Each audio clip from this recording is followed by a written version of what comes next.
Welcome to the Bloody Broads Pod. We're your Bloody Broads. I'm Bhavna Sharma. And I'm Jamie Howard. We are your horror guides from page to screen and everything in between. Today we're shaking it up a little bit, moving away from movies, but we're going into The Haunting of Hill House, because in this house, we love Mike Flanagan. Oh, yes. And Bhavna has heard me talk about this many times. I've seen the entire series about 4 times through, and I always go back and rewatch episodes 3, 4, and 5. Because those are the best ones. Yeah, they're some of my favorite TV of all time, which, okay, it's a little bit different because it's streaming and not, traditional serialized TV. But this show, I think, has some of the best depictions of what it's like to struggle with addiction and what it's like to have a family member that struggles with addiction, and just kind of like family dysfunction in general. Yeah. In media. Exactly. And just a warning, as always, this is not a spoiler-free episode. So if you haven't seen it, please watch it, or, listener beware. You're in for a scare. Oh, wait. We should have recorded that like a Crypt Keeper voice. We should have. You know what, guys? Next episode. Next episode. I don't know why, but I loved the Crypt Keeper growing up, which is like why I am the way I am. I think like when other little kids are like, I want a Barney doll. I was like at the store at Halloween, like, what is that? No, I loved both the TV show and the like the cartoon and the puppet. Yes. When I tell people about the cartoon, they like, no one else remembers that, I feel like. And I'm like, it existed. It existed. I have vivid memories of watching it way too young. Yeah, but same. Anyways, Haunting of Hill House. Yes. Yeah, I mean, once again, for those that have listened to our previous episodes, shocker, all of our notes were pretty much like exactly the same for this. This is one of those pieces of horror that people love to say they were not scared by, as so many things that you and I are into wind up being. But it's almost like they never read the book, because they're probably going off of the Vincent Price adaptation, and then even like the Owen Wilson and Liam Neeson and all those fun people. Catherine Zeta-Jones, whose name I just remembered. I was staring at her face in my mind's eye and couldn't remember her name. Catherine Zeta-Jones. She gets underneath lasers. Okay. I love workaholics. Anyways. Yes. But I think they're going off of those which purposefully played up the scary. Whereas if you've read the book, it's not like Shirley Jackson kind of implies a lot of things, and she goes through the eyes of the person being scared. So you don't necessarily ever get to see the oopy spoopy or even know or confirm that there is some oop and spoop, but you just get the scared voyeur. Yeah, and Shirley Jackson does a really good job of, I think she was kind of like the I don't even want to say proto-feminist, because feminism was still very much a thing by the time she was writing. Very much. Has always been a thing in different iterations. But in terms of the book, and Flanagan does a great job of translating this to the story of the family, being gaslit into... you're not really seeing ghosts. There's no such thing as ghosts. You're not really struggling with your mental health. You're just having a bad day. You're not really addicted. You just have, you just like to drink or whatever. I mean, again, the book is very, very different from the TV show. The TV show is centered around the Crane family. And the book is more about a woman, coming to this house and staying for a little while and kind of getting entangled with the ghosts of the house. But both really reflect on the idea of, again, the past is the ghost. And then the house itself, a ghost being kind of contained in the house, and then the house acting as kind of like an energy I guess like an energy conduit, for lack of a Like a better word. vessel. Yeah, yeah. Yeah. And I know we talked about this in other episodes, but the stone tape theory of a Mm-hmm. haunting where, you know, something was so traumatic that it's just going to repeat. It's not an intelligent haunting, it's a repetitive one. Yeah. And so I love the TV series deeply, and I do love the book, Same. but they have very little in common outside of major themes and some But slight references. yes, but I do find that this is the strongest adaptation of the book because they went from going from the literal, which was weak if you really think about it, like we just said, like 100%. because you don't really get a lot of a story. It's really just Nell's story. Um, and I think this was better served through that as opposed to like an eccentric billionaire that like invites you in to be like, ooh, test out my scary house. I'll pay you money if you survive the night. Like, Yeah. we love you, Vincent Price. We also love Vincent Price in this house. But but it came across a lot stronger. Like I felt this was more of like a spiritual adaptation. Haha. Spirits included. Or not included, technically. But what Flanagan did with this was amazing. And to bring back to Jamie's point earlier, where it's like it was streaming as opposed to serialized. I don't think it would work if it was like a week to week television show because this way because this is not a slight on the show, but there isn't really enough of a hook at the end of each episode to make you go like, I'm gonna wait till next week. I feel like it would have deterred people from tuning in the next week because they're like, what the fuck? That's it. That's all I get. Whereas like streaming, it was just enough of a hook where you're like, oh, I can watch another episode. Oh, I can watch another one. Oh, I can watch another one. Oh, I can watch another one. I can find out right now. Like you have to, because it's like he leaves you with enough of a mystery where you're like, and and it's like next episode in like 12 seconds. It's like, well, and let's get into the symbolism a little bit because you and I have tons of thoughts on this. yes. So the symbolism for me, the first time I watched it, I enjoyed it that's had a lot of twists and turns and it had great metaphors of family trauma in it. The second time I watched it, I caught a little bit more of the symbolism. Third time, a little bit more. Fourth time, a little more. And it wasn't consecutive. Like I didn't watch this 4 times back to back to back. It was spread out over the course of, 2-ish years. But we both really enjoyed the idea of the Red Room. And it took me until the second watch through to really understand what they were doing with the Red Room. Yeah, for me, it took me I got it on my first viewing, but it took me maybe like an episode before they revealed what it was. Like it took me a lot longer than normal. As you've probably listened on our previous episodes, I catch twists pretty early. Bhavna's like 5 minutes into a movie and she's like Colonel Mustard in the library with a pipe. And I'm like, damn it.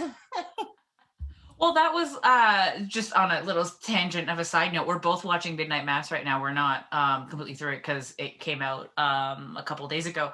And literally like 2 days ago. And we were both just like, did you catch that? Did you figure that out? Did you figure this out? And we're only like a couple of episodes in, so we're in it for the long haul. I'm going to have lots of feelings when I'm done with that as well, because... Same. That's a whole different... Like, I feel like if you took every Mike Flanagan, like, film and you made, like, a Venn diagram, like, they've got a lot of things overlapping, but it would make a nice, beautiful picture, because it's like, you get... Mike Flanagan is the hottest club right now. He has trauma. He has addiction. He has spook religious trauma, family trauma, childhood trauma, all the trauma. You get a trauma, and you get a trauma. Humans as ghosts. Ooh, healing creatures. Yeah, I mean, I just think that there's this idea too. Again, and he weaves this into all of his storytelling, but especially in this. So the Red Room winds up being, it appears different ways to all the members of the family, like all 7 members of the family. Yeah. And it really is like a Stefan skit. Like to Shirley, it's the dance studio, Oh, no, Theo.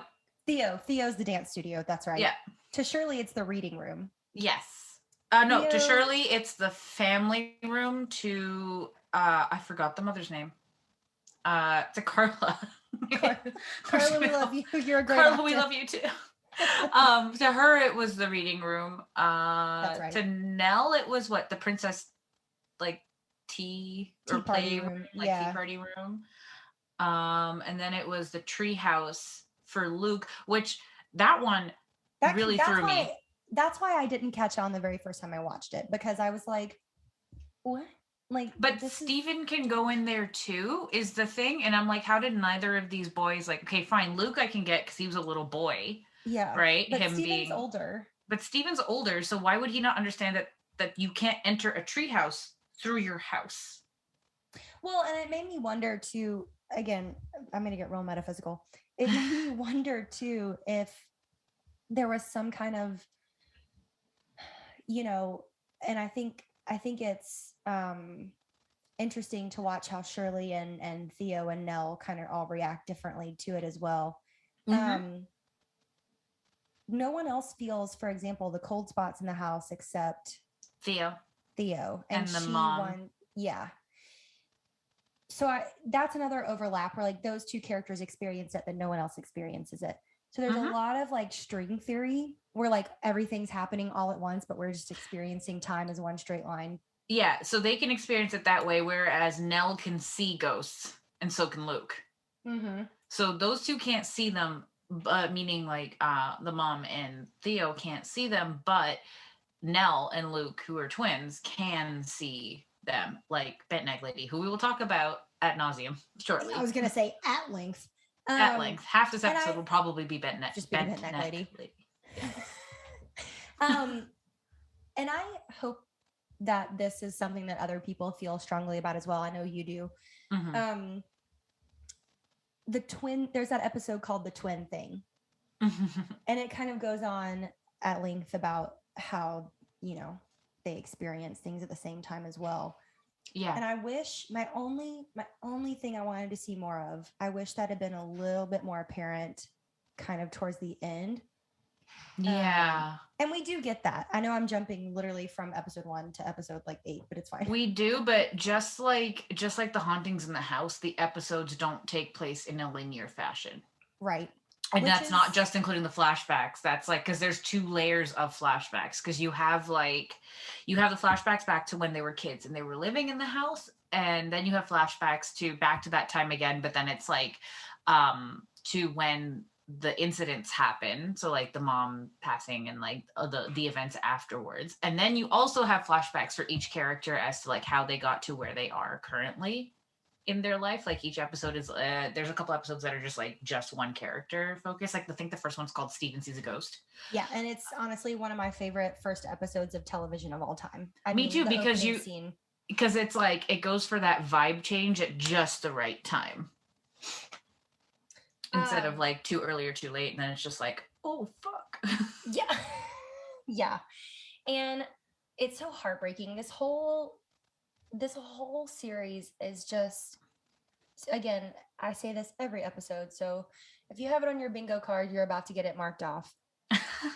Here we go. Trauma is the ghost. Mm-hmm. Like family issues are the ghost. If you don't feel it, you can't heal it, in the words of many therapists before me. Wow. Yeah, they're the way that they have each family member be a representation of a specific mental health issue is heartbreaking and stunning. And yeah.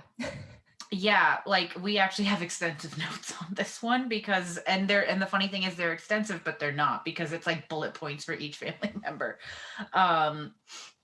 There's just so many of them. There's so many. So it's like the whole family is afflicted with either mental health or addiction issues, and it all stems back to the house. Like fine, there's probably, just like with all mental illness, there's probably something that's already genetically inclined, or on a ticking time bomb or something within your head, depending on whatever you have. But the house blew it wide open for everybody to like the most extreme way. So like, for example, Luke is the most obvious. Let's tackle him first. Luke is the Nell's twin. They're the youngest children, and he, right off the bat, that he is addicted to heroin, and he's been in and out of rehab. And that heartbreaking. It is so heartbreaking. And like, he falls into that cycle of, the family has stopped giving him money because it's happened so many times that they're just like, we can't help you if you're not going to help yourself. Yeah, and I think the scene that really did me in the most was Nell's wedding, when he Yeah. shows up and Shirley's just like, no, you don't get to mess up today. And she puts him in a cab and sends him right back from wherever he Yeah. came from. Which in the end just ends up hurting Nell because she's like, I wish he would have been there for my Yeah. wedding. And I'm just like, you too. But you know, and it's not like he got addicted to drugs out of nowhere. He's been seeing ghosts and he's been gaslit his whole life. This poor child. Like, he's the one that broke my heart the most. Like, even as a kid, he's just like, nobody ever believes me. And I'm like, I believe you. It made me listen. These child actors are beyond phenomenal. I cannot with them. Like, we got like McKenna. Her forehead. I know. Like, we got McKenna Grace again. I know. Wait. You just did such a good job. We're so proud of you. We're so proud of you, McKenna Grace. Hopefully you will be a friend of the pod one day. But yeah, no, these kids were just so good. Like, they couldn't. Really are. And they were the perfect little embodiments of who their adult counterparts were. So I don't know if like who shot first or who established the character first, or if they worked on it together. Like, I would really like to find that out. I don't know if something exists. I didn't do my homework, but just that they were the perfect embodiments of each other at the stages of life that they're supposed to be at. Just so good. Yeah. And I, as an actor, that was just, I mean, it gave me so much joy to realize that they clearly had time to develop the character work and the backstory and everything. And I think some of that comes from Mike Flanagan himself and being so hands-on on set and things like that. Yeah. And I also think it speaks volumes about, you know, making the set feel safe, whether that was their handlers, if it was their parents or a paid person on set. Yeah. Acting coaches, the adult actors who worked with them as well. I know that there was some back and forth with the adult actors and the kid actors. Yeah, I feel like there had to be. Oh yeah, absolutely. Table reads, things like that. And after Luke, we get Nell, who is his twin. Yeah. Again, also a heartbreaker. Oh God, this series, I think the reason I keep revisiting it, and it's something that my therapist and I talk about a lot, is once an incident happens that's traumatic, whether it's a death or finding out a loved one is an addict and getting them help, or something that happens to you personally, you know, even though it feels like you're going around in circles, you're actually getting further out from it every time you go back around. So I realize I'm doing a hand motion and people can't see this. She's making like a spiral motion. Yeah, but the circle gets bigger and bigger as you funnel up, like the shape of a tornado, basically. And or an ice cream cone. Yeah, or thank you. Much better, much happier analogy. So the shape of an ice cream cone, right? Like if the bottom tip is the event, as you spread out from it, yes, you're still encircling it every time you revisit it and talk about it and process it, but you get further away from it and it's not so much your core anymore. And I think this show does such a beautiful, there's such a beautiful overarching theme of that, where like we keep revisiting the same incident, but from different characters' perspectives, from different timelines, and it blooms outward. And Nell is kind of the heart of the family and the heart of the show. I mean, we can go ahead and kind of tie in how we are going to talk about this later, but she is the bent neck lady at the end.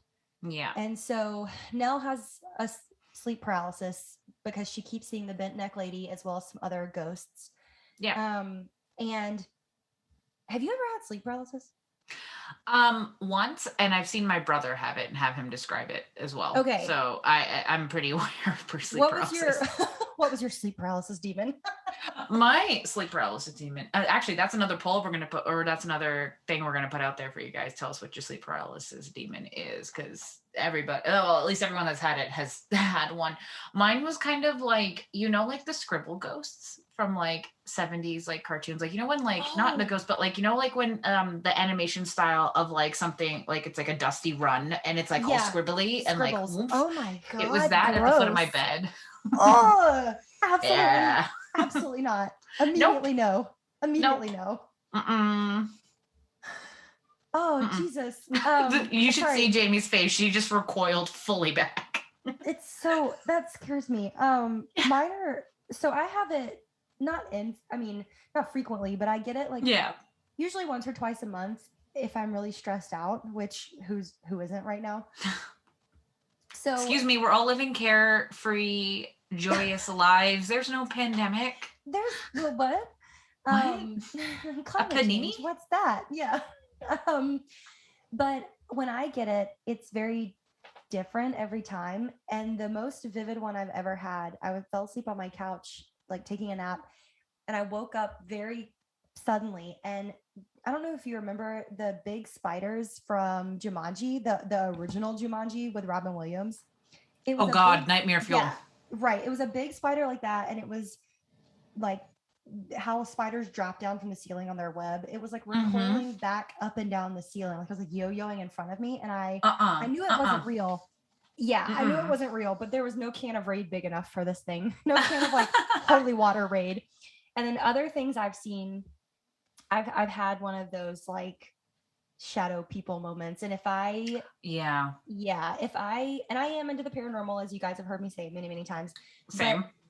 But if I didn't already know so much about sleep paralysis and know that I was prone to it, I would have 100% been calling every priest from every religion, every like religious leader.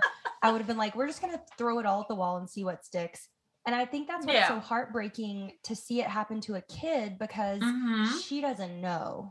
No, she doesn't. And especially a kid that sees actual ghosts as well. Like to have sleep paralysis on top of that, you know, like I like, I'm sure you, Jamie, are on the same page as me, where it's like, it's almost like a dual thing with these kids and this family, where it's like they have the supernatural, paranormal, whatever root cause or like thing going on, but in like parallel to it, they've got the mental illness or the disorder or the addiction or the insert issue here that's running in tandem with it. So they're getting both at the same time, which for someone like Nell would make it hard to kind of untangle. And you kind of see that in her therapy sessions and even in her like sleep paralysis sessions with the person who ends up becoming her dead husband. Oh my God. Okay, pause. We have to focus on this for like 2 minutes. Yep. Mike Flanagan, you owe me emotional damages. You should be giving out like therapy coupons. Truly, but especially for that episode. So Nell's husband, she's having a sleep paralysis episode. And then Nell's husband gets up to help her and is like, hey, like, it's okay. Wiggle your toes. You know, that's the trick to wake you up. He has a stroke, dies, and she's still frozen. And so she can't snap out of sleep paralysis and call 911 and help him. And then by the time she does, he's immediately dead. And this is what kind of sets her down her own spiral as well, because it's also, it ties into exactly what we were just talking about, because she was so hell-bent on there being something supernatural involved with his death that she gets Theo involved, because we'll touch on Theo in a second as well. We'll touch on her next, actually. Just to make it go. Yeah, we're just going to go up in like ascending order of age. She can, when she touches somebody, she can feel she can see their entire life. She can see their like very empathic. Very, very, very empathic. Like she takes the intuitive person and the empathic person to like a supernatural degree. So Nell is so hell-bent on this being a thing, to the point where she gets Theo to come down and like touch the spots where he's died. She forces her to, and Theo doesn't want to do it because Theo's like, nah, this fucks with my head. I wear gloves for a reason. Yeah. And it ultimately there isn't, because if there was, Theo would be the first person to be like, well, fuck this. And it just sends Nell down like a whole like spiral. Like even with her therapist, she's not really being forthcoming, and like, you know, the advice that he gives her, she's not really taking it. She's bending it to fit what her idea of what's going on is happening. So like there's like a scene where she confronts Stephen about the book he writes about their childhood experiences, and she's like, she's so proud of herself. She's like, I confronted him, I did this and that, blah blah blah. And he's like, that's not what I meant. Like, the therapist is like, not what I said, but okay. Yeah, not what I said, but okay. This is what I meant. Please figure your shit out, child. But it's the reason why we're touching on Nell so much is because, like we said, she is kind of like the quote unquote protagonist in this She's like the ensemble heartbeat of the cast. family. I mean, She is. she's the spark that sets the rest of the world on fire for them. Yeah. And then Theo is a close second, only Yep. because, like you were saying, her sense of touch. And so Theo grows up to be a child therapist. Yeah. And she uses her sense of touch to kind of get into their trauma. Yeah. And major, trigger warning, obviously, for abuse and things like that. But if you're listening, like we said, you've watched it. Yeah. The smiley face man just gutted me every single time. I know it's coming, and every single time I'm like, okay, I have to be emotionally. I rarely rewatch that episode. And honestly, all the awards to Kate Siegel. Incredible. We love because all the micro movements in her face when she goes to like examine the basement and she sees what the smiley face man is, and it's again, spoiler alert, trigger warning, all that good stuff. Like she suspects that this child's been abused sexually, and like the way the child gets it across is she says that I just see the smiley face man. And so Theo can't shake this feeling, goes to the house and goes down to the basement. She's really, really good at like bullshitting and like getting like, being like, I just want to see what like the environment, maybe that'll help me mold. get closer to her. Like I'll bond with her better in our next session. And like, so she sees the couch that the kid described. It looks like, and this is going to sound horrible, but it kind of looks like Child Molester Central. Like, no, I mean the couch is like a gross old like late 70s, early 80s like plaid floral thing. Paisley. It's gross. Yeah. And then she lays down on the couch, looks up, and realizes there's a plank of wood on the basement ceiling / what is the underneath of the living room floor. Yeah. And the pattern on the wood makes it look like a scribbly faced smiley face. So that's why when you said the ghost scribble thing, I was like, yeah. It was. But you see all like the acting was incredible. Like you see all the micro movements in her face, the fear. Like you forget that she's an adult. When she puts her hand over her own mouth, tears. I mean, I just long exhale. Yeah, the way this show takes you.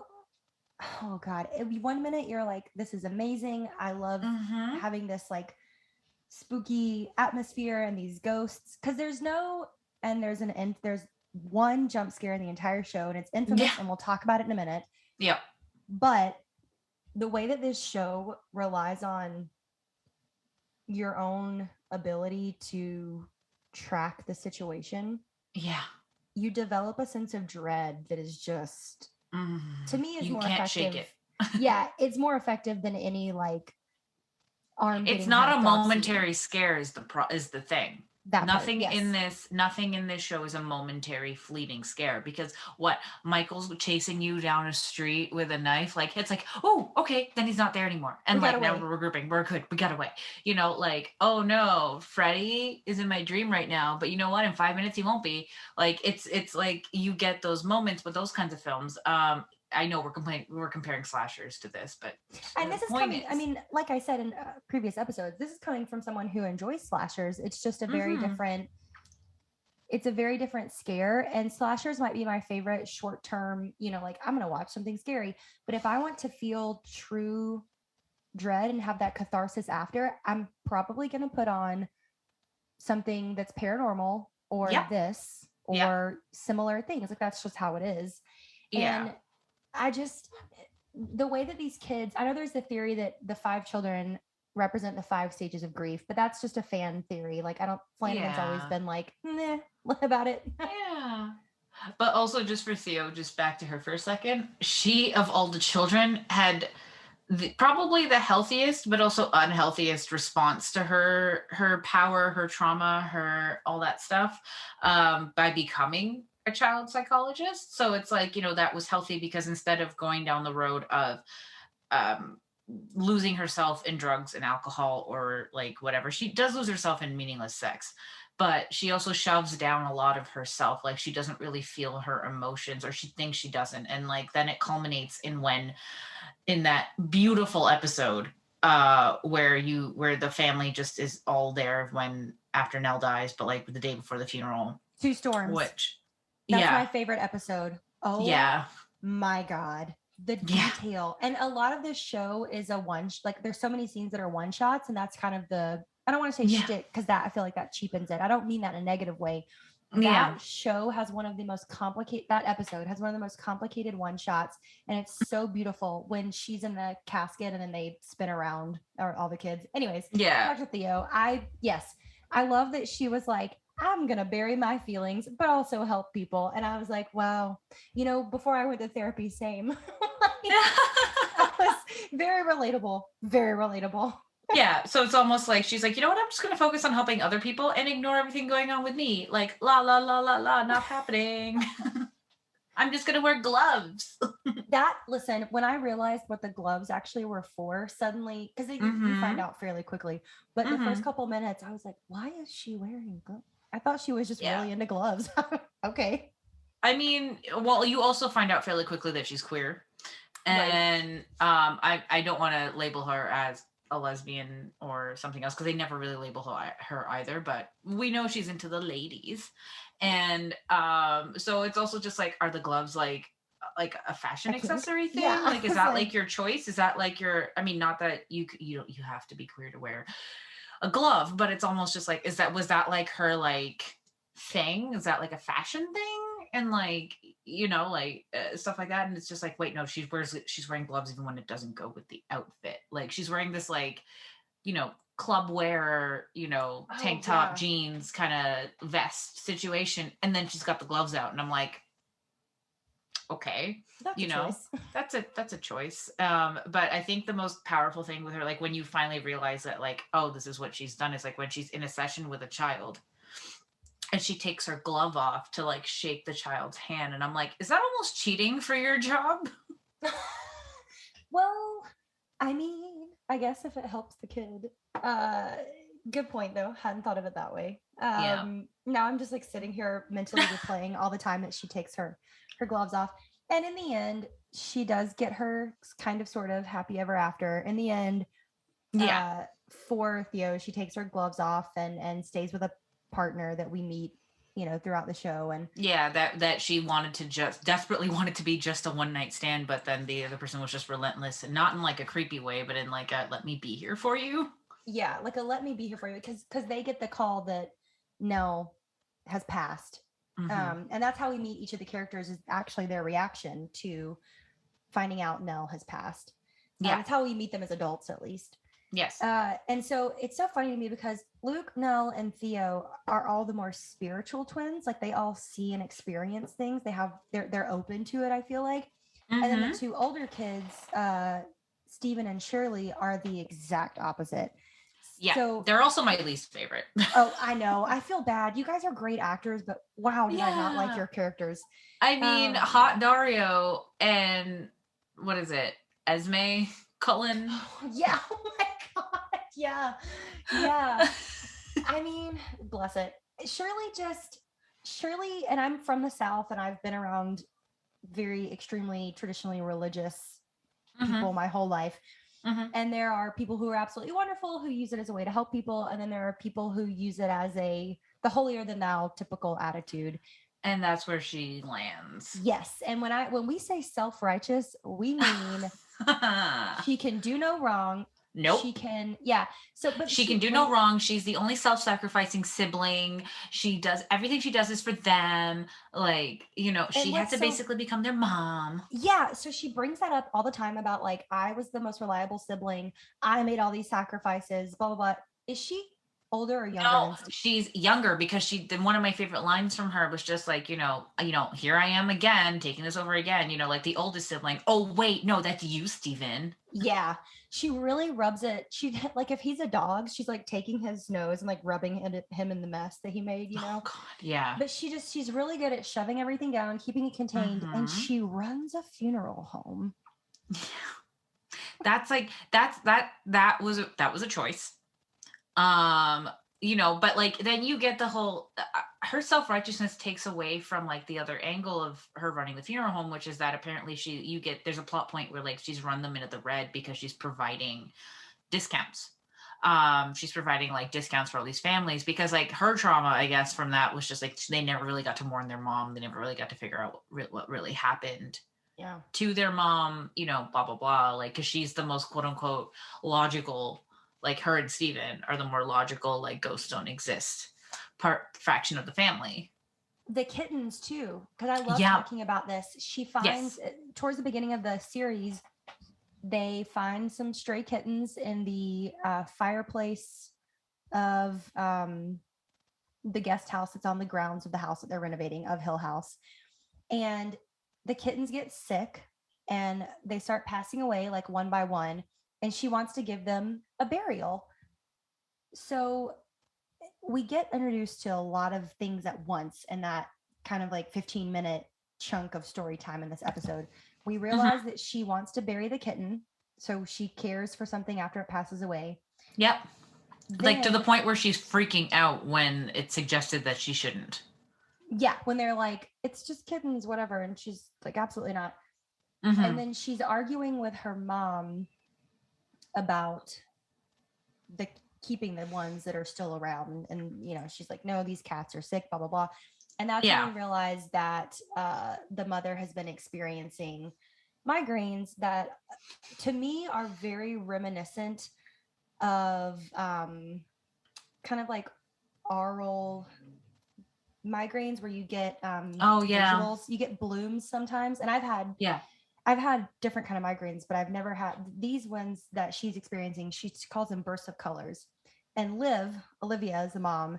Yes, there we go. We figured it out like an hour in. I know it took me like 40 minutes in this episode to remember her name because I just love the kids so much. And Carla's an incredible actor. She is. We realize too that because it's not discussed that the mother has ESP for lack of, to sum it up quickly. Yeah. The children have it and are frightened by it because she never comes forward and says, oh, I experienced that too, except for briefly with Theo being able to feel cold spots. The cold spots and stuff. Yeah. She doesn't really, I mean, maybe she would have if they had grown older. Like she had more time with her less sensitive kids. And by sensitive, I mean like sensitive ESP. Sensitive. Not sensitive, emotionally sensitive, because honestly, they're the two that are the least emotionally sensitive. They're more like hairpin trigger to get offended, but not sensitive. Like Steven is a ticking time bomb. Yeah. He's like the definition of apathy. But anyway, with the mom, like maybe she would have, if she had more time, nurtured it with her younger children. But at the same time, I very much got the vibe of like, mother has a headache. Which the house obviously amplified because like she wasn't as aggressive. You get the vibe that she's not that type of a mother, but like in the house, it just got all like, mother has a migraine. Do not bother mother. Go play. Well, and when she is describing, this is something else that I love to kind of extrapolate about. When she's looking at those blueprints and they keep talking about that room's not on the blueprints. Why is that room not on the blueprints? It's the red room. Yeah. And that was when it clicked for me. Because first, and there's also no key. There's no key, yes. Yeah. And at first I was like, why do they keep going back to this room? Like, I don't understand. And then when Shirley's dancing in it and the younger siblings are pulling on the door. Yeah. Then you kind of get like oh, fuck. And that's when we realize the timelines are happening not at the same, like simultaneously, but not for the whole same time. Time doesn't exist the same way in that room as it does outside of it. And there you go, I got you. And it also ties into the Impossible House. Like I know we're going on a little bit of a tangent, but it's like the Impossible House, like with The Shining, with like, Ullman's window and then the apartments and things like that. It's like the like there's also another scene where Luke and Theo are playing with the dumb elevator. The dumb waiter, holy shit, that scene. Yeah, and he gets taken down to the basement and something is clearly down there and it's mauled him. And he's like, nobody believes me. Cute little child. Because like the mom and the dad immediately start going like, what did you do, Theo? Why'd you let him go down there? Blah, blah, blah, blah, blah, blah, blah. It's like, there's no basement in the blueprints. And like later Theo's just like, well, fuck this shit. And like goes in and like takes herself down there. Like she gets the measurements from Luke. She's like, okay, I believe you, because she like touches him and she's like, oh fuck, you were traumatized, and goes, okay, tell me where the creature was, tell me how big the room was, like how many steps away from you, blah blah blah. Which also I guess was like a foreshadowing to like what her future career would be. Right. Oh my gosh. Right, as a child psychologist. And she goes and she basically truth myth busts the basement and goes like, nope, it exists, it's a thing. And then the parents are like, ah, shit. And there's all this stuff they can sell now, because that's the whole point of them buying this house, was to renovate it and make lots of money. Yeah, so just the impossible house. And then just one more thing I wanted to touch up on Shirley, going back to her for a moment, was just like her self-righteousness is so blinding that she fucking cheats on her husband and doesn't think about it for 6 years until she sees him kiss her, not even kiss, just like embrace her sister, who is a lesbian. Yeah, or we're led to believe. Like, who also would never do something like that to her. Like, all her logic went out the window, and it was just her like, I am the victim. That's the thing. I think the victim mindset is something that you and I both want to kind of get into with Shirley, but also we would never victim blame. No. But it's the mindset of I can do no wrong. Everything happens to me. And I think there's verbiage that, and again, I'm very transparent about this, but those of us who have a family member with addiction can relate to when you are the one that is sober and trying to take care of them, or at least help out the other rest of the family.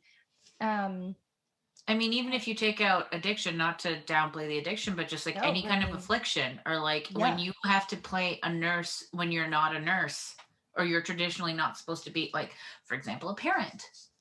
You know, when you have to take care of your parent, like, it's who's afflicted by whether it be addiction or an injury or an illness or something, like, it's not fun, man. No. It's not fun. No, and it being leads a caretaker is so heavy. Yeah. It's not like being groundskeeper Willie. Oh my God. Well, and that's something else that we could spend forever in a day talking about, but the children clearly all grow up with CPTSD, which is complex post-traumatic stress disorder, which instead of it just being one incident, although there is an inciting incident, it's a series of events that just keep compounding. And I think, you know, between Olivia passing away, between them losing the house, between their dad, you know, Hugh Crane, the husband, their dad, gets brought in for questioning because it looks like he killed his wife, even though he didn't. Them seeing the ghosts even before Olivia passes away, them experiencing sleep paralysis, them, you know, feeling like they're not seen, that they're not heard. So many things add up that, and I think this is more common to talk about now that a lot of people discuss mental health out in the open. It didn't have to be. I think the idea of like what's traumatic and what's not to a child is misunderstood. Yeah, because there's like the things that people think are traumatic to a children, which are the very obvious things, like the death. They just think it's the blanket death of their mother. It's like, no, actually, it's all the circumstances before that were already priming them to be fucked up, for lack of a better term. Yeah. Oh my God. Yeah. For lack of a better blanket term. Yeah. Because they're all fucked up in their own different ways. Like, it was already priming them. It was just like, we're preheating the oven for this insanity. And then, you know, laughed at that, but that was a great analogy. Yeah. And then when the mother dies, they all experience it in very different ways. Like, one of them, I'm going to forget which child does which, but like one of them sees her in the window. One of them's just like, no, she's still walking around the house. Another one's just like, actually, like, you know, sees like another ghost or something in the house, or like, no, she's fine. Like, look, she's fine. She's in the window. Why are we leaving mom behind? Like, it's because, okay, so the timeline gets a little convoluted in the last 3 episodes, but it's when they're having the tea party that Livia thinks is going to quote unquote wake them up and save them. Yeah. Because Poppy, the ghost of a 20s flapper that's in the house, you know, she's like, oh, I got the screaming memes. Every time she said that, I was like, shut up. Like, I hate you. Yeah. I got the screaming memes. No, you don't. So Poppy is a ghost from the 1920s who lives in the house, who we find out killed her own infant child. Yep. She then uses Olivia's version and is it who had the tea party room? Was it Nell? Was it Nell? Yeah. Of course, because Nell's the youngest, technically. Yep. So she uses Nell's version of the red room, which is a tea party room, and they lure in the can't talk right now. The daughter. Yes, the daughter. Of the Dudleys, who are the caretakers of the grounds. Yeah. And so up until that point, Abigail, their daughter, has not been really seen except for as what I thought at first was an apparition. I don't know your take. Yeah, because Luke thought that she was a ghost. Or not Luke. Luke saw her, and then Stephen goes, "Oh, who's that girl?" And then because he doesn't think a girl exists because the Dudleys have never mentioned a kid. Go "Oh, well, she's probably an imaginary friend or something like that, something made up. She's not real. Yeah, and in the book, it's a good little nod to the book, and they do mention it a little bit as well. But in the book, it's the dogs. We hear howling dogs, but there are no dogs. And they do mention that briefly, that they're oh, they mention it to Mr. Dudley, oh, your dogs are keeping us awake at night. And Mr. Dudley's we don't have dogs. To Dudley's credit, he knows the shit that's gone on in that house. He may not be aware to everything, but he knows that house is no bueno. Because he's had his entire life there. So to his credit, he doesn't ever lie to the Cranes. No, and Clara, his wife, is I will never be on this grounds after sunset. Yeah, because shit happens at night. And you find out later because Mr. Dudley's mother was also a caretaker there, and she saw some shit. Saw some shit and was "Nuh-uh, we're not going there after night because that's fucked up." Right. So they befriend the Abigail. Mm-hmm. And they're having this tea party, and this is where it gets confusing if you aren't aware that there are basically 3 timelines happening at once. Yes. Because Liv is giving them rat poison in teacups and telling them it will wake them up. And then the other mention from the book, the Cup of Stars, which is just so beautiful. Yes. She's your little cup of stars. Yeah. And is it, I rarely rewatched that next to last episode. It is good. That's I just don't ever. I watched it recently. What do you got? Who interrupts the tea party? It was Hugh. Hugh. It's Hugh. He comes in and he just starts trashing the thing, but it's too late because Abigail's already chugged her tea. And so she passes away, and he takes the kids and is trying to escape. And Olivia hurts her foot and is chasing them down the hallway. And we realize that the ghost we see in the first episode was actually Olivia dragging her foot behind her, chasing them through the house.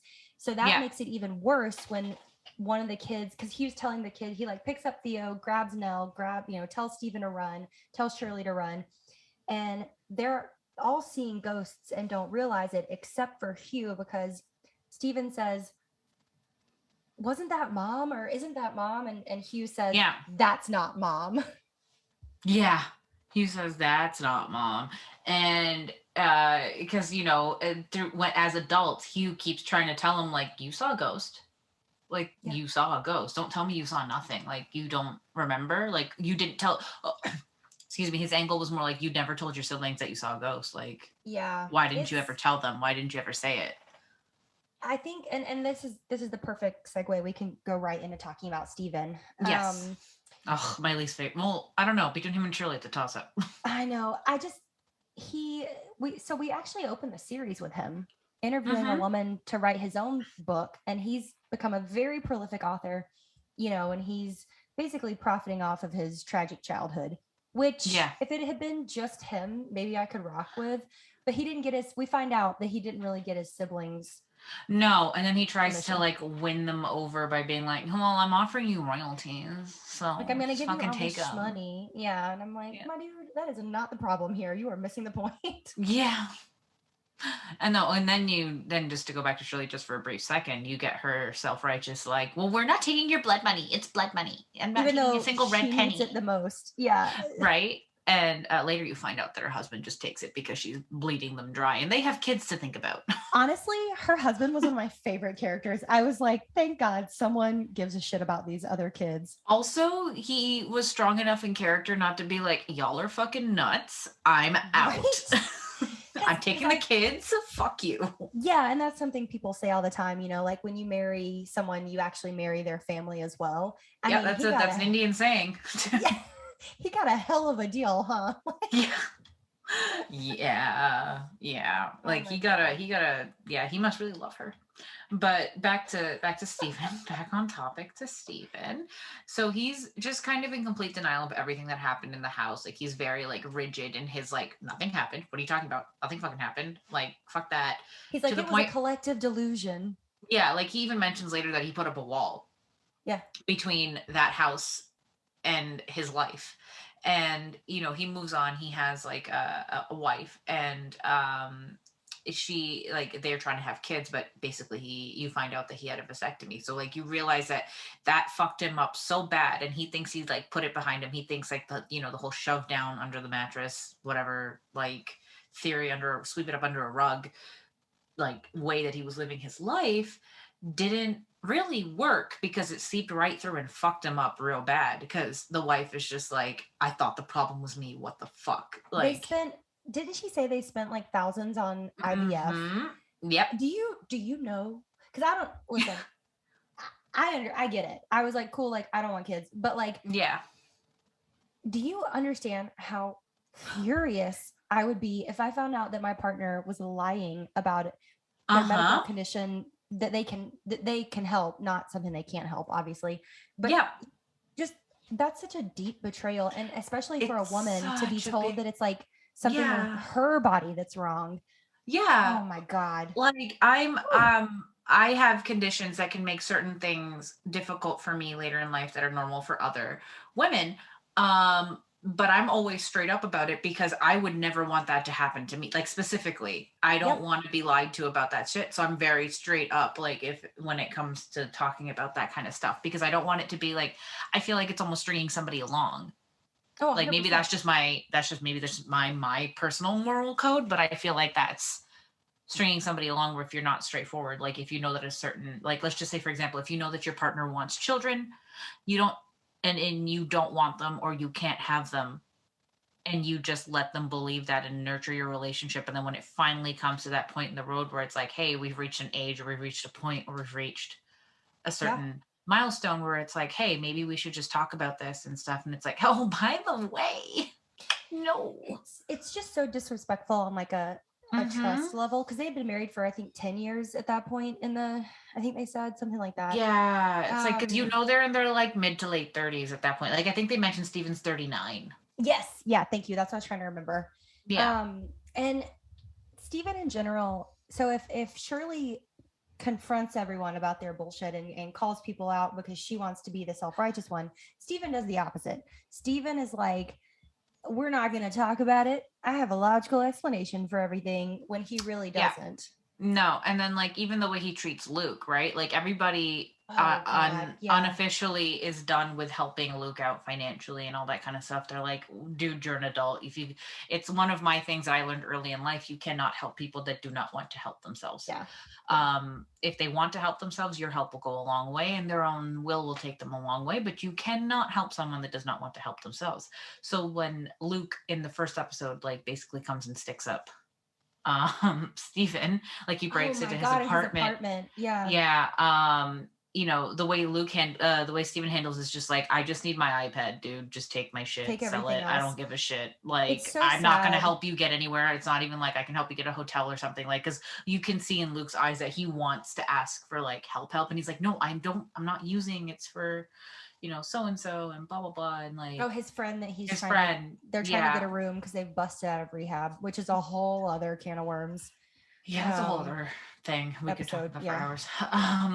But anyway, yeah, with Steven, like, instead of like the way that Shirley would handle it, or the way Theo would handle it, or the way Null would handle it, which would be like, okay, well, we're done giving you money, but like maybe here's a shred of compassion, Yeah, we can drive you back to rehab. Whereas Steven thinks he's doing the right thing with giving him money and telling him to fuck off, basically. And then we get most haunting scene of Luke Oh, out on the streets. It's pouring mm-mm. rain. Mhm. And to me, one of the scariest ghosts in the whole series is stalking Luke, which is the tall man, the hat man. Yep. Um, he is a little bit different situation than the bent neck lady, obviously, Yeah. but he's terrifying. Yeah. And we see him get closer and closer to him. And it's just, to me, it's I mean, between the actors' portrayals of adult and child Luke, I mean, Julian Hilliard that plays baby Luke is just so stinking adorable, and it's So so cute. heartbreaking. And I between the two actors, I'm just so enthralled with this character, and it's tough because if you have a loved one with addiction, you've been there where Yeah. you have completely drained yourself dry of any kind of, Mm-hmm. you got compassion fatigue. Yeah. That And so they, happens. yeah, so they all think they're doing him a favor in their own way, but they're not. Yeah. And then we finally get to current day Hugh Crane, the father. To kind of narrow down his stuff and keep it very succinct, Yeah. he also kind of put up a wall, but he was the wall basically between the house and his kids. He thought he was doing his kids a favor by basically being like, all right, you go live your lives, I'll hold on to all the trauma that this event and this house has brought us. Like, he's also, you find out that he's the one that keeps the house going because the he was ready to burn that place down when Yeah. they were leaving. He was ready to be like, fuck this, like if this place is doing it, then you know what is it, just bricks and mortar and wood, let's burn it down. And then the Dudleys were the ones that stopped him because their daughter, I think her name was Annabelle, she dies or on the property, and they're like, well, we want to keep her ghost around, you know, blah blah blah, so keep the property up. So he's like, fucking fine, we'll keep the property, but no one's going to live there because it's not taking anybody else. No. And surprise surprise, that doesn't work, it takes nil. Oh my God. Yeah. I know that that's next on our list, but I'm about to, yeah. Yeah. So, and the way he's been kind of dealing with it, and I thought this was kind of sweet in a really messed up way, but like he thought he was talking to the ghost of his wife the whole time, but it wasn't the ghost of his wife. It was basically just her voice in his head. You know, like when you have like, you can hear the voice of your loved ones in your head, and it's Yeah. not something supernatural. It's just more like, what would Jamie say? Or like, you know, what would my mom say? Or what would my dad say? You know, things like that. But like for him, it was like her. So it was basically just him tapping into himself, but through her voice. Yeah, she was Which, like his subconscious almost. yeah, exactly. And like you're kind of led to believe that it is her ghost until you get right to the end, and you're like, oh, you don't want her ghost. No, oh my God. I really hope that if people have made it this far in the episode, they've seen this show, because otherwise sorry, if someone asks me to explain the plot to Hill House, I'm always I can't like, do it. I can't do it because again, it's non-linear, the No. episodes themselves and the timeline. Yeah. And when we realize that that Olivia's ghost is not the one you want to be around, Yeah. is when we realize that Nell is haunting herself as the bent neck lady.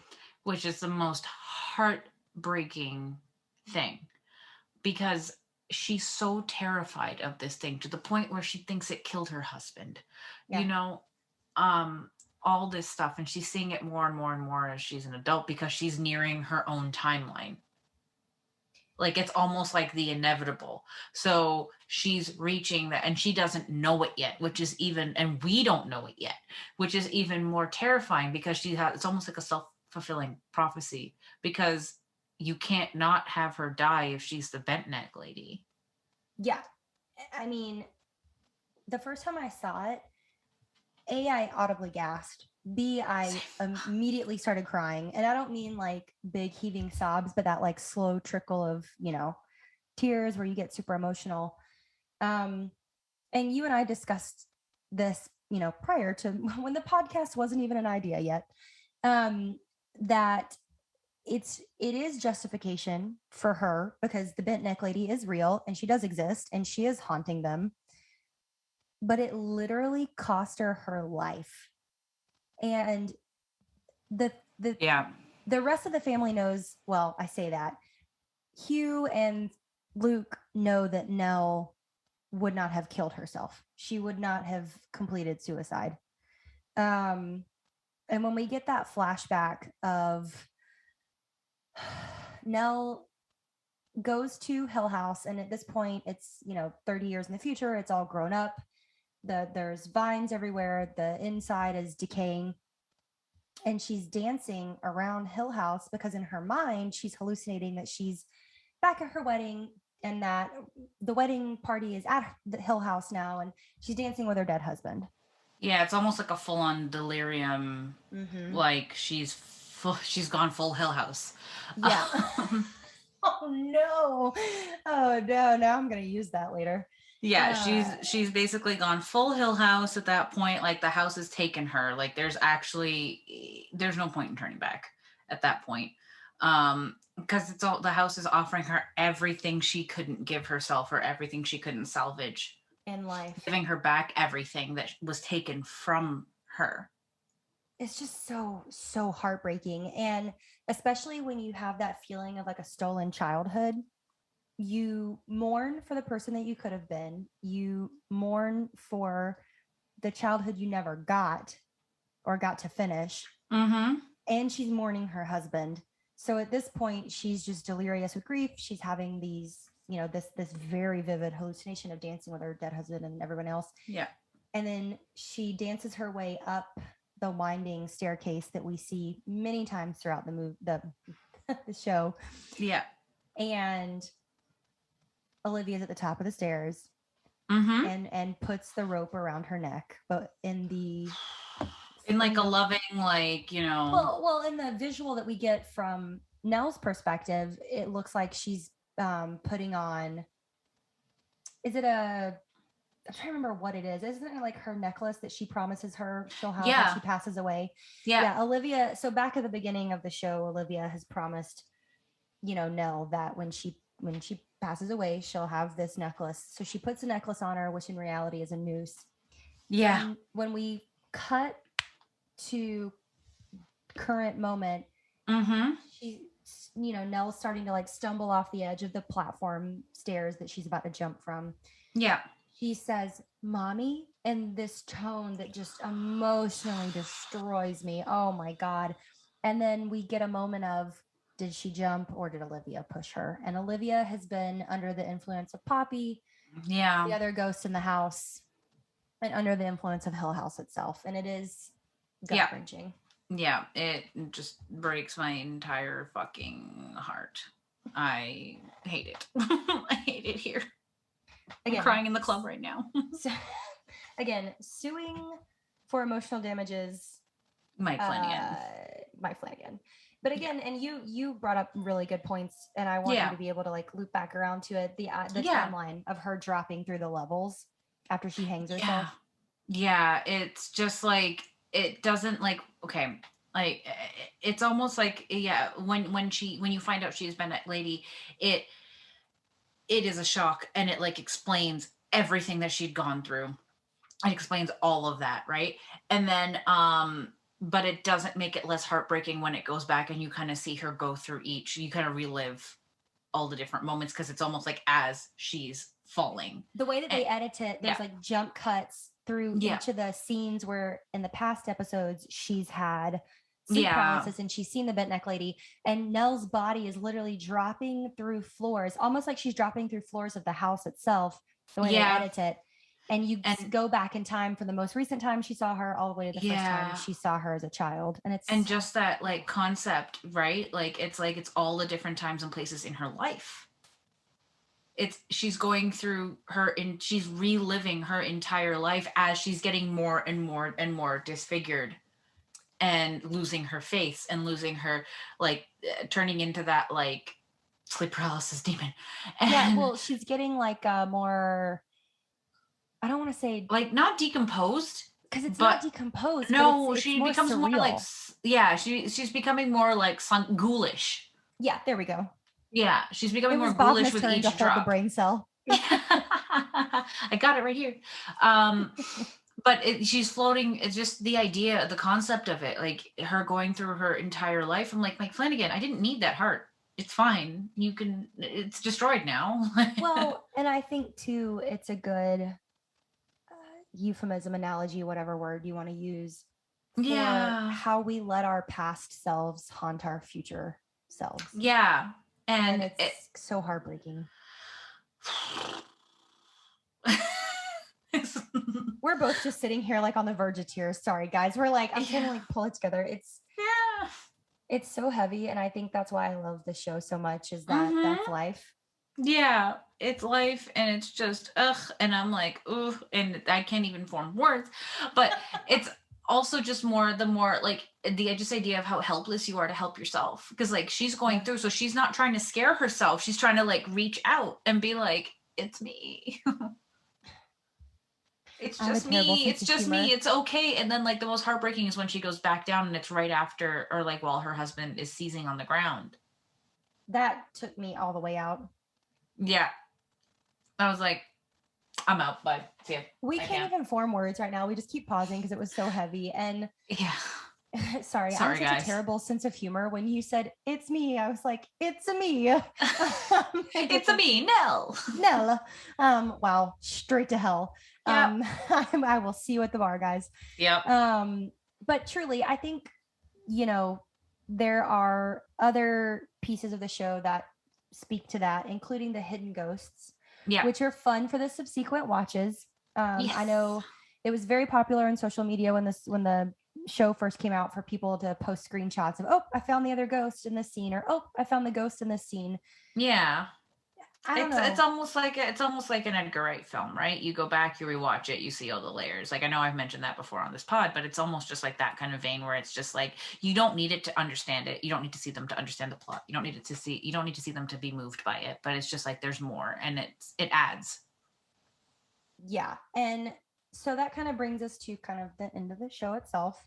Yeah. Which we do get there's one more scene with Nell, and we see her. This is during the episode Two Storms. So there's the storm that's happening the night before her funeral, as they're all reconvening in the present day. Yep. At the funeral home. Mm-hmm. And then there's the storm that's happening when they're children, and it's like only their third week in Hill House. It's fairly early on when they move in. Yeah. And everyone is running around the house screaming for Nell, you know, like, where is she? Where is she? I don't know where she is. Like, da-da-da. And all of a sudden they realize, oh, she says, I've been standing right here the whole time and no one saw me. You didn't see me. And again, Nell is just such a tragic figure. And then we get that. And then the other thing, lastly with her, we get the beautiful soliloquy she gives in the room. And she says the rest of it is all confetti. Yeah. And she's kind of explaining how time can happen all at once. And I won't be able to do it justice right now. No, and essentially she just blanket forgives everybody and tells them to forgive themselves. And that in turn sets everybody else free from the Red Room, because in present day, they've all been brought back to the Red Room to quote unquote rescue Nell from the house. Yeah. And it's also Hugh that sacrifices himself. Yes. Because he's just basically like, let the kids go and I'll stay with you. God, just this series, I keep almost saying film. This series is such an allegory for human dysfunction, not even family dysfunction, but human dysfunction. And there's always the question at the end of is the ending real? So the last scene in the last episode is Luke celebrating his sobriety birthday. Yeah. And you realize in the back of the room is a red window, which calls back to the red. Which I didn't notice it on my first viewing. This was maybe my second or third. Yeah, it was my second viewing, and someone on Reddit actually pointed it out. Mm-hmm. And people are like, is it real? Is it not? I don't get caught up in the Inception phase. I think it was real. I want it to be real, and I don't care if that's what makes it real, but I think it was. Real. And I know it was a little bit of a mind fuck, especially after all the hallucinations that the Red Room gave them. Like, you get the whole like, oh, Steven's writing a book about what just happened, and, you know, his wife is pregnant, but you never get to see why they reconciled, you know. and it's a bit of a fever dream in that regard. Yeah, when Like she was he's the one. pregnant, I was Yeah. like, is it real? I need it to be real for my mental health. Also, that actress, I can't remember her name, but she's doing great work on Midnight Mass right now. Oh, incredible. Incredible. Truly great. But back to like that, like the fever dreams essentially, like that they were getting, it was like you have every reason to believe it's not real because it was almost like an inception thing. But I think it is real because the family kind of healed. Like Mike Flanagan isn't useless with his healing. He likes to make it fruitful. So I feel like it's real only because he wouldn't have had them go through all that breakthrough and then take it away from us. He's not that kind of horror director. He's not the one that gives us everything, snatches away, cue credits. George Romero. Don't even. And many others. Yes. So, closing thoughts. I need the Red Room at the end to be real. I need that ending to be real for those kids and that family.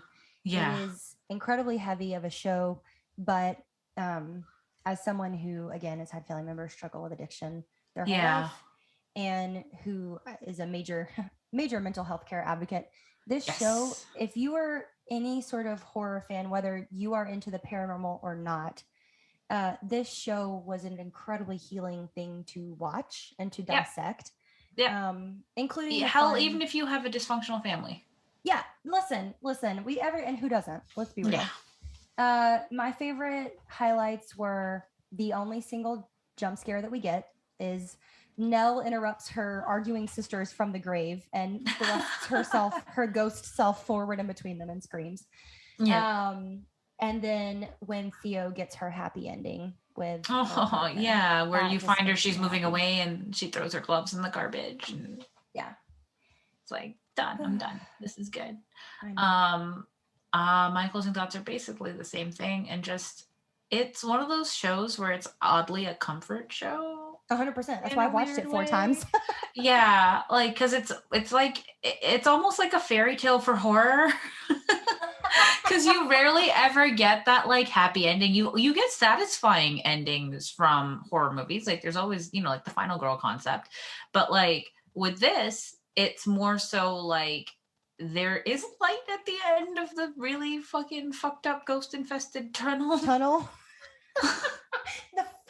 The fucked up ghost infested tunnel is that's it. We gotta do a censored version of that for the episode title. Oh my god, that was good. That's exactly it. That there is light, there is hope. And I mean, that's honestly, hope is what guided all these people through this whole journey anyway. It was just like, hope for a better life, hope to get through, hope to get over, hope to, overcome. And then it's like, oh shit, we can do this. Thank you, ghost sister. And not to make it, too cheesy, but love is the answer at the end of it all. And I just think it's always nice to remind ourselves of that in such a dark, since we are currently living in one of the darkest timelines. It's fine. So thank you guys so much for joining us this week. Per usual, we're very, very appreciative of everyone that's commented, liked, subscribed, shared. You can find us at Bloody Broads Pod on all social media, Instagram, Twitter, Gmail. Give us your thoughts. Bhavna, where can the people find you? They can find me on Twitter at The Lucky Charms. That's SHARMS. By now you should know I'm not a leprechaun. And then on Instagram at The Lucky Charms, SHARMS again, but with a fancy little underscore at the end. But you would be the cutest leprechaun. Oh, thank you. I am Glitter Burrito on Twitter, Jamie Kirsten Howard on Instagram, Kirsten like Kirsten Dunst.